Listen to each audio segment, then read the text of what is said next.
নন্দীগ্রামে সাজেদাতুন্নেছা হাফেজিয়া মহিলা মাদ্রাসায় দোয়া ও পুরস্কার বিতরণ।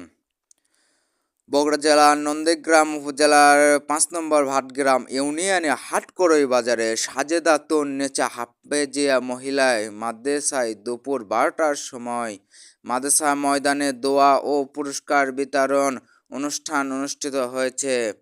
বালিকা মাদ্রাসায় শিক্ষা বোর্ড বাংলাদেশের অধীনে হাটকড়ই বাজারের সাজেদাতুন্নেছা হাফেজিয়া মহিলা মাদ্রাসা হইতে বোর্ড পরীক্ষায় অংশগ্রহণ করেন ৩৪ জন শিক্ষার্থী।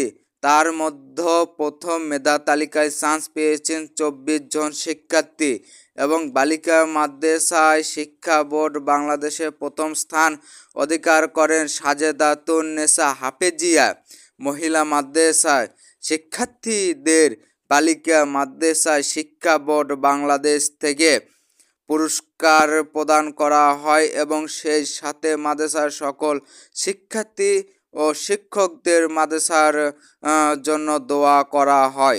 উক্ত অনুষ্ঠানে উপস্থিত ছিলেন প্রধান অতিথি হিসাবে বালিকা মাদ্রাসার শিক্ষা বোর্ড বাংলাদেশ মহাসচিব হযরত মাওলানা বশির আহমেদ, সাজেদাতুন্নেছা হাফেজিয়া মহিলা মাদ্রাসার প্রতিষ্ঠাতা আবু তালেব মন্ডল বাবু, সাজেদাতুন্নেছা হাফেজিয়া মহিলা মাদ্রাসার পরিচালক হাফেজ সয়ীব বিন আবু তালেব, হযরত মাওলানা হাবিবুল্লাহ, হযরত মাওলানা ওবায়দুল্লাহ সিরাজি সিরাজগঞ্জ, হযরত মাওলানা আব্দুল মালেক, হাফেজ মাওলানা মুফতি ফজলে রাব্বি, হাফেজ মাওলানা মুফতি আবু সাইদ, হাফেজ মাওলানা মুফতি আতিকুল ইসলাম সহ এলাকার বিভিন্ন গণ্যমান্য ব্যক্তিবর্গ উপস্থিত ছিলেন।